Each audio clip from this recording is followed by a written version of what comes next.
হরে কৃষ্ণ। আজ 17ই আষাঢ় 1431 ও ইংরেজি 2রা জুলাই 2024 মঙ্গলবার একাদশী যোগিনী। এই একাদশী যোগিনীর দিনে আমি শ্রীমদ্ ভাগবতম পাঠ করছি। আজ আমি পাঠ করছি শ্রীমদ্ ভাগবতমের 3য় স্কন্দ 2য় অধ্যায় ভগবান শ্রীকৃষ্ণের স্মরণের শ্লোক 23, 24, 25 ও 26। অডিওর শুরুতে আমার সকল ভক্তিমতী মা ও ভক্তবৃন্দের শ্রীচরণে দণ্ডবৎ প্রণাম করে আমি একটি আবেদন রাখছি আপনাদের শ্রীচরণে। আজ এই জীবনের পূর্ণতা ইউটিউব চ্যানেলটিতে যে ভাগবতম পাঠের অডিও আমি পোস্ট করছি, এই অডিও ধীরে ধীরে বর্ধিত হচ্ছে, অনেক দূর ছড়িয়ে যাচ্ছে এবং আমি চাই এই অডিও ছড়িয়ে দেওয়ার সাথে আপনারাও যুক্ত হন, কারণ এটি একটি মহান কার্য। এই মহাযজ্ঞ মহান কার্যে আপনারাও সামিল হন। আপনারাও যদি এই অডিও ছড়িয়ে দেওয়ার জন্য আপনারাও যদি সহযোগিতা করেন, আমি অবশ্যই আমি শিওর যে একদম ভগবান শ্রীকৃষ্ণের কৃপা আপনারাও প্রাপ্ত হবেন, কারণ এটি আমার মনের বিশ্বাস। ভগবানের নাম প্রচার, ভগবানের নাম গুণগান সবই মহাযজ্ঞের কাজ, মহান কার্যের একটি উদাহরণ। তাই আপনারা কৃপাপূর্বক আসুন এবং আমরা সবাই মিলে একযোগে জীবনের পূর্ণতা ইউটিউব চ্যানেলটিকে সাবস্ক্রাইব করে আমরা ভগবানের এই মহান বাণী, মহান কথা, ভাগবতমের কথা আমরা সারা পৃথিবীতে ছড়িয়ে দিই। নারায়ণ হে নারায়ণ ভবভয়হরণম নারায়ণ।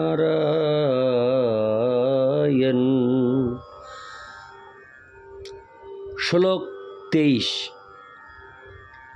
অহো বকি জং স্তন কালকুটং জিঘাংসয়া পায়োদপ্যসাদ্ধি লেভে গতিং ধাত্রুচিতাং ততোহন্নং কং বা দয়ালুং শরণং ব্রজেম। অনুবাদ: আহা, দুষ্টু পুতনা রাক্ষসী শ্রীকৃষ্ণের প্রাণ সংহার করার উদ্দেশ্যে কালকূট মিশ্রিত স্তন পান করিয়েও ধাত্রীর যোগ্য গতি লাভ করেছিল। তার থেকে দয়ালু আর কে আছে যে আমি তার শরণাপন্ন হব?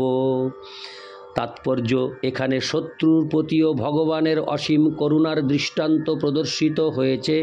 কথিত আছে যে বিষ থেকে যেমন অমৃত আহরণ করতে হয়, তেমনি মহানুভব ব্যক্তি সন্নিগ্ধ চরিত্র ব্যক্তিরও সদ্গুণ গ্রহণ করেন। শ্রীকৃষ্ণের শৈশবে পুতনা রাক্ষসী তাকে কালকূট প্রয়োগের দ্বারা হত্যা করার চেষ্টা করেছিল। যেহেতু পুতনা ছিল একজন রাক্ষসী, তাই তার পক্ষে এটা জানা অসম্ভব ছিল যে শিশুরূপে লীলা বিলাস করলেও তিনি ছিলেন পরমেশ্বর ভগবান। তার ভক্ত যশোদার আনন্দ বিধানের জন্য যদিও তিনি একটি শিশুর রূপ পরিগ্রহ করেছেন, তা সত্ত্বেও তার ভগবত্তা কোনো অংশে হ্রাস পায়নি। ভগবান একটি শিশুর রূপ পরিগ্রহ করতে পারেন অথবা মনুষ্যত্বর রূপ পরিগ্রহ করতে পারেন, কিন্তু তাতে বিন্দুমাত্রও পার্থক্য হয় না। সর্ব অবস্থাতেই তিনি পরমেশ্বর ভগবান। অথচ কোনো জীব তার কঠোর তপস্যার ফলে যতই শক্তিশালী হন না কেন, কখনোই তিনি পরমেশ্বর ভগবানের সমকক্ষ হতে পারেন না। যেহেতু পুতনা স্নেহময়ী মাতার মতো শ্রীকৃষ্ণকে তার স্তন দান করেছিল, তাই শ্রীকৃষ্ণ তাকে মাতা রূপে স্বীকার করেছিলেন। ভগবান জীবের অতি নগণ্য গুণ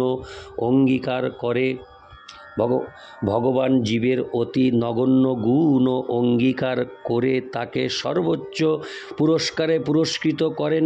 এটি হচ্ছে তার মহিমা। তাই ভগবান ছাড়া আর কে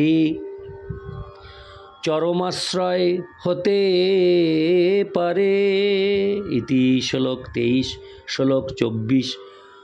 মন্যেহো সুরানো ভাগবতাংস্ত্রধীশে সংরম্ভ মার্গাভিনিবিষ্ট চিত্তান যে সংযুগে হো চক্ষত তার্ক্ষ্যপুত্র মংসে সুনাভায়ুধমাপতন্তম। অনুবাদ: ত্রিশক্তির অধীশ্বর শ্রীকৃষ্ণের প্রতি যে অসুরীরা বৈরী ভাবাপন্ন হয়ে তার প্রতি অভিনিবিষ্ট চিত্তে তার্ক কশ্যপ পুত্র গরুড়ের স্কন্ধে চক্রহস্তে তাকে তাদের সম্মুখে দর্শন করেছিল, সেই অসুরদেরও আমি অধিক ভাগ্যবান ভক্ত বলে মনে করি। তাৎপর্য: যে সমস্ত অসুরেরা ভগবানের সম্মুখে যুদ্ধ করেছিল তারা ভগবান কর্তৃক নিহত হওয়ার ফলে মুক্তি লাভ করেছিল। ভগবানের ভক্ত হওয়ার ফলে তারা এই মুক্তি লাভ করেনি, ভগবানের করুণার প্রভাবে তারা মুক্তি লাভ করেছিল। যারাই ভগবানের সঙ্গে কোনো না কোনোভাবে সংশ্লিষ্ট তারাই মহান লাভবান হন। ভগবানের মহিমার প্রভাবে তারা মুক্তি পর্যন্ত লাভ করেন। তিনি এতই কৃপাময় যে তিনি তার শত্রুদের পর্যন্ত মুক্তি দান করেন, কেননা তারা তার সংস্পর্শে এসে এবং তার প্রতি বৈরী ভাবাপন্ন হয়ে পরোক্ষভাবে তার চিন্তায় মগ্ন হয়েছে। প্রকৃতপক্ষে অসুরেরা কখনোই শুদ্ধ ভক্তের সমকক্ষ নয়, কিন্তু তার বিরহ অনুভূতির ফলে উদ্ভব সেইভাবে চিন্তা করেছিলেন। তিনি মনে করেছিলেন যে তার অন্তিম সময়ে হয়তো তিনি প্রত্যক্ষভাবে ভগবানকে দর্শন করতে পারবেন না। যে সৌভাগ্য সেই অসুরদের হয়েছিল, প্রকৃতপক্ষে ভক্ত ভগবানের প্রতি তার অপ্রাকৃত প্রেমে সর্বদা তার চিন্তায় মগ্ন থাকেন এবং তার ফলে তারা অসুরদের থেকেও শত সহস্র গুণে অধিক পুরস্কৃত হন। এই প্রকার ভক্ত চিদ জগতে উন্নীত হন। সেখানে তিনি সচ্চিত আনন্দময় অস্তিত্ব লাভ করে ভগবানের সঙ্গে অবস্থান করেন। অসুরেরা নির্বিশেষবাদী, তাই তারা ভগবানের দেহ নির্গত রসিচ্ছটা ব্রহ্মজ্যোতিতে লীন হয়ে যায়, কিন্তু ভক্তেরা চিদ জগতে প্রবেশ করার অধিকার লাভ করেন। এই দুই প্রকার স্থিতির সঙ্গে মহাকাশে বিচরণ এবং আকাশের কোনো গ্রহে অবস্থান করার তুলনা করা যেতে পারে।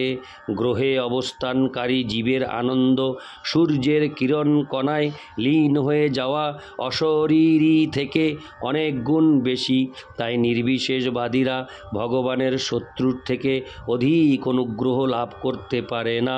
পক্ষান্তরে তারা উভয়েই একই প্রকার মুক্তি লাভ করে। ইতি শ্লোক 24, শ্লোক 25। বসুদেবস্য দেবক্যাং জাত ভোজেন্দ্র বন্দনে চিকীর্ষুর ভগবানস্যা সমজেনাভিযাচিত। অনুবাদ: পরমেশ্বর ভগবান শ্রীকৃষ্ণ পৃথিবীর কল্যাণের জন্য ব্রহ্মা কর্তৃক প্রার্থিত হয়ে ভোজরাজের কারাগারে বসুদেব পত্নী দেবকীর গর্ভে আবির্ভূত হয়েছিলেন। তাৎপর্য: যদিও ভগবানের আবির্ভাব ও তিরোভাব লীলার মধ্যে কোনো পার্থক্য নেই, তবুও ভক্তেরা সাধারণত ভগবানের তিরোভাবের কথা আলোচনা করেন না। বিদুর পরোক্ষভাবে উদ্ভবের উদ্ভবের কাছে ভগবানের তিরোধানের বিষয়ে জিজ্ঞাসা করেছিলেন, কেননা তিনি কৃষ্ণ কথা বা ভগবান শ্রীকৃষ্ণের প্রসঙ্গে বর্ণনা করার জন্য তাকে অনুরোধ করেছিলেন। এইভাবে উদ্ভব মথুরায় ভোজরাজ কংসের কারাগারে বসুদেব এবং দেবকীর পুত্র রূপে তার আবির্ভাব থেকে বর্ণনা করতে শুরু করেছিলেন। এই জগতে ভগবানের করণীয় কিছুই নেই, তথাপি ব্রহ্মার মতো ভক্তরা যখন তাকে অনুরোধ করেন তখন তিনি সারা জগতের মঙ্গল বিধানের জন্য এই পৃথিবীতে অবতরণ করেন। ভগবদ গীতায় 4:8 সেই সম্বন্ধে বলা হয়েছে, পরিত্রাণায় সাধুনাং বিনাশায় চ দুষ্কৃতাম ধর্ম সংস্থাপনায় সম্ভবামি যুগে যুগে। ইতি শ্লোক 25। শ্লোক 26। তত নন্দ ব্রজমিত পিত্তা কংসাদ্দি বিভ্রতা একাদশ সমস্তত্র গুড়ার্চি সবলোহ বসত। 26। অনুবাদ। তারপর কংসের ভয়ে ভীত পিতা কর্তৃক আনিত হয়ে নন্দ মহারাজের গোচারণ ভূমিতে তিনি 11 বছর আচ্ছাদিত অগ্নির মতো বলদেব সহ বাস করেছিলেন। তাৎপর্য, শ্রীকৃষ্ণের আবির্ভাবের পরেই কংস তাকে হত্যা করবে এই ভয়ে ভীত হয়ে নন্দ মহারাজের গৃহে স্থানান্তরিত হওয়ার তার কোনো প্রয়োজন ছিল না। অসুরদের কাজই হচ্ছে পরমেশ্বর ভগবানকে হত্যা করার চেষ্টা করা অথবা সর্বতোভাবে প্রমাণ করার চেষ্টা করা যে শ্রীকৃষ্ণ ভগবান নন। একজন সাধারণ মানুষ মাত্র। কংসের মতো মানুষদের এই প্রকার সংকল্পে ভগবান শ্রীকৃষ্ণ কখনো বিচলিত হন না। পক্ষান্তরে শিশুরূপে লীলাবিলাস করার জন্য ভগবান তার পিতা কর্তৃক নন্দ মহারাজের গোচারণ ভূমিতে নীত হয়েছিলেন। তাছাড়া বসুদেব কংসের ভয়ে ভীত ছিলেন। নন্দ মহারাজের দাবি ছিল তাকে শিশুরূপে পাওয়া এবং ভগবানের শিশুরূপে লীলা বিলাস ও মা যশোদা আস্বাদন করতে চেয়েছিলেন। তাই সকলের বাসনা পূর্ণ করার জন্য কংসের কারাগারে তার আবির্ভাবের পরেই মথুরা থেকে তাকে বৃন্দাবনে আনা হয়েছিল। তিনি সেখানে 11 বছর অবস্থান করেছিলেন এবং তার প্রথম প্রকাশ তার জ্যেষ্ঠ ভ্রাতা বলরাম সহ তিনি অত্যন্ত মনোমুগ্ধকর বাল্য, প্রৌগণ্ড ও কৈশোর লীলাবিলাস করেছিলেন। কংসের ক্রোধ থেকে শ্রীকৃষ্ণকে রক্ষা করার জন্য বসুদেবের চিন্তা শ্রীকৃষ্ণের সঙ্গে তার সম্পর্কেরই একটি অংশ। কেউ যখন ভগবানকে তার আশ্রিত পুত্র বলে মনে করে পিতার মতো সংরক্ষণ করার প্রয়োজনীয়তা অনুভব করেন, তখন ভগবান যারা তাকে পরমেশ্বর ভগবান জ্ঞানে তার আরাধনা করছেন তাদের সেই আরাধনা থেকেও অধিক আনন্দ আস্বাদন করেন। তিনি সকলের পিতা এবং তিনিই সকলকে রক্ষা করেন। কিন্তু তার ভক্ত যখন মনে করেন যে ভগবানকে তার রক্ষা করতে হবে, তখন ভগবান অপ্রাকৃত আনন্দ আস্বাদন করেন। এইভাবে বসুদেব যখন কংসের ভয়ে ভীত হয়ে তাকে বৃন্দাবনে নিয়ে গিয়েছিলেন, তখন ভগবান আনন্দ আস্বাদন করেছিলেন। প্রকৃতপক্ষে তিনি কংস অথবা অন্য কারোর ভয়ে ভীত নন। ইতি শ্লোক 26। নারায়ণ হে নারায়ণ ভব ভয় হরণম নারায়ণ লক্ষ্মীকান্তম কমলনয়নম মঙ্গল চরণম নারায়ণ নারায়ণ হে নারায়ণ ভব ভয় হরণম নারায়ণ। হরে কৃষ্ণ, হরি বল। জয় রাধে, রাধে গোবিন্দ, জয় রাধে।